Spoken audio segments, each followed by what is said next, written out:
আসসালামু আলাইকুম রহমতুল্লাহ। দূরে কাছে যে যেখান থেকে আমার এই ক্লাসটি দেখতেছেন সবার প্রতি রইল আন্তরিক শুভেচ্ছা ও অভিনন্দন। আমরা নবম দশম শ্রেণীর পূর্বের ক্লাসে সেটের কিছু অঙ্ক নিয়ে আলোচনা করছি, আজকে বাকি অঙ্কগুলো নিয়ে আলোচনা করব। তো দেখো, আমরা চলে যাই তাহলে অনুশীলনী 2.1 3-এর বড় ঘ। এখানে দেওয়া আছে এ বি সি, তিনটার মানগুলো দেওয়া আছে নাকি। এখন আমার অঙ্কটাতে বলছে এ সংযোগ সেট বি, এ সংযোগ সেট বি ছেদ সেট সি, এটার মান বের করার জন্য। তাহলে আমরা আগে যে কাজটা করব, এখানে অঙ্কটাতে ছিল এই যে বি ছেদ সেট সি, এই পার্টটার মান আগে বের করে নিব। এই ফার্স্ট ব্র্যাকেটের ভিতরে যা আছে এটার মানটা কি আগে বের করে নিব। এই জন্য আমি যে কাজটা করছি, লিখছি এখানে বি ছেদ সেট কে সি, এই বি এর মান তুললাম, ছেদ সেটের ছেদ সেট এই সি এর মান তুললাম, তাহলে হলো। এবার এই ছেদ সেট মানে কি শুধু কমন, ছেদ সেট মানে কি শুধু কমন, শুধু কমন আছে। দেখো এখানে 1 আছে, এখানে কি 1 আছে, তাহলে 1 নেওয়া যাবে না। এখানে 2 আছে, এখানে 2 আছে নাকি, তাহলে 2 নিলাম। আর এখানে এ আছে, এখানে এ আছে, তাহলে এ নিলাম। তাহলে আমাদের বি ছেদ সেট সি এর মান পেলাম 2, কি এ। এবার সম্পূর্ণ অঙ্কটা তুললাম সুতরাং চিহ্ন দিয়ে। সুতরাং এ সংযোগ সেট বি ছেদ সেট কে সি, তাহলে ইকুয়াল দিলাম এ এর মান আমি তুললাম। তারপরে এই সংযোগ সেটের সংযোগ সেট, এই যে এটুকুর মান বি ছেদ সেট সি এর মান কত পেলাম 2, এ। এই বি ছেদ সেট সি এর জায়গায় এই যে 2, এ লিখলাম। এখন এটা হচ্ছে কি সংযোগ সেট, এটা কি সংযোগ সেট। সংযোগ সেট মানে হচ্ছে কি কমন আনকমন সব, কমন আনকমন কি সব। তাহলে এখানে 2 আছে, এখানে 2 আছে, তাই না, দুইটা থেকে একটা, এটা হচ্ছে কি কমন। তারপর 3 আছে, এখানে 3 নাই, এটা হচ্ছে কি আনকমন, নেওয়া যাবে। এখানে 4 আছে, এখানে কি 4 আছে, তাও 4ও নেওয়া যাবে। আর বাকি আছে এ, তাহলে এখানে এ তুলে দিলাম। তার মানে আমার বুঝতে হবে এই যে এই চিহ্নটা থাকা মানে কি কমন আনকমন কি হবে সব হবে। আর এটা তোমাদের আয়ত্ত করে নিতে হবে যে এটা হচ্ছে কি সংযোগ সেট, সংযোগ সেট মানে হচ্ছে কি কমন আনকমন সব। এই জন্য এখানে কমন আনকমন আমরা সব উপাদান লিখে দিলাম। ক্লিয়ার? তো এটা এই পর্যন্ত হলো। দেখো বাকি অঙ্ক নিয়ে আলোচনা করতেছি আমরা।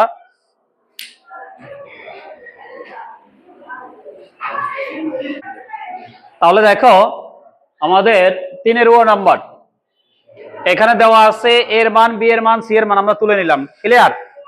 আমাদের অঙ্কটাতে বলা হয়েছিল এ ছেদ সেট বি সংযোগ সেট সি, এটার মান বের করার জন্য। তাহলে আমার ফার্স্ট ব্র্যাকেটের ভিতরে কি আছে বি সংযোগ সেট সি, তাহলে আমার এখানে আগে বি সংযোগ সেট সি এর মান বের করে নিতে হবে। ঠিক আছে? তাহলে এই বি এর মান তুললাম, সংযোগ সেটের সংযোগ সেট সি এর মান তুললাম। সংযোগ সেট মানে কি কমন আনকমন সব, কমন আনকমন কি সব, এবং এগুলো সাজা লিখবো ছোট থেকে বড়র দিকে। তাহলে এখানে দেখো 1 আছে, এখানে 1 নাই, এ 1 তুললাম। 2 আছে, এখানে 2 আছে, তাহলে 2 দুটা থেকে কি হবে একটা। এখানে এ আছে, এখানে এ আছে, তাহলে দুটো এ থেকে একটা এ হবে। আর আছে কে বি, এই বি তুললাম। তার মানে কমন আনকমন সবগুলো এখানে চলে আসলো। ক্লিয়ার? এবারে এই অঙ্কটা তুললাম, সুতরাং চিহ্ন দিয়ে এই অঙ্কটা তুললাম। এটার মানে আমার বের করতে বলছে। তাহলে এর মান কে, দেখো এর মান 2, 3, 4, এর জায়গায় আমি 2, 3, 4 দিলাম। এই ছেদ সেটের ছেদ সেট। এখন আমার যে কাজটা সেটা হচ্ছে কি এই যে বি সংযোগ সেট সি, এটার মান আমরা পাইলাম কি 1, 2, এ বি। তাহলে বি সংযোগ সেট সি এর জায়গায় তাহলে 1, 2, এ বি লিখলাম। লিখা হয়েছে? এখন এটার নাম কি সেটা বুঝতে হবে এবং এটা দ্বারা কি বোঝানো হয়েছে। এটার নাম হচ্ছে কি ছেদ সেট, এটার নাম কি। আর ছেদ সেট মানে হচ্ছে শুধু কমন, এই দুইটা সেটের ভিতরে কমন উপাদানগুলো হচ্ছে তার অ্যান্সার হবে নাকি। তাহলে এখানে আছে 2, এখানে কি 2 আছে, এই 2 আছে, এই 2 তুললাম। এখানে 3 আছে, এখানে 3 নাই, তোলা যাবে না। এখানে 4 আছে, এখানে কি 4 আছে, 4 নাই, তাহলে 4ও তোলা যাবে না। অনলি এই দুইটার ভিতরে আছে শুধু 2 কমন, তাহলে আমাদের 2টাই হবে কি অ্যান্সার। ঠিক আছে? তাহলে আমার এই অঙ্কগুলোর মূলে রয়েছে যেটা আমরা জানতে পারলাম সেটা হচ্ছে ছেদ সেট কি, ছেদ সেট দ্বারা কি বোঝানো হয়। ছেদ সেট দ্বারা বোঝানো হয় শুধু কি কমন, আর সংযোগ সেট দ্বারা কি বোঝানো হয় কমন আনকমন সব। এই দুইটা জিনিস যদি আমরা জানি তাহলে সবগুলো অঙ্ক কি করতে পারবো একদম সহজ। ঠিক আছে? তো আমরা আজকে যে অঙ্কগুলো করাইছিলাম এগুলো তোমরা বাসায় একাধিকবার প্র্যাকটিস করবা, যে যত বেশি প্র্যাকটিস করবা দেখবে যে অঙ্কগুলো সহজ হয়ে যাবে। ঠিক আছে? তো আজকে এই পর্যন্ত রাখলাম।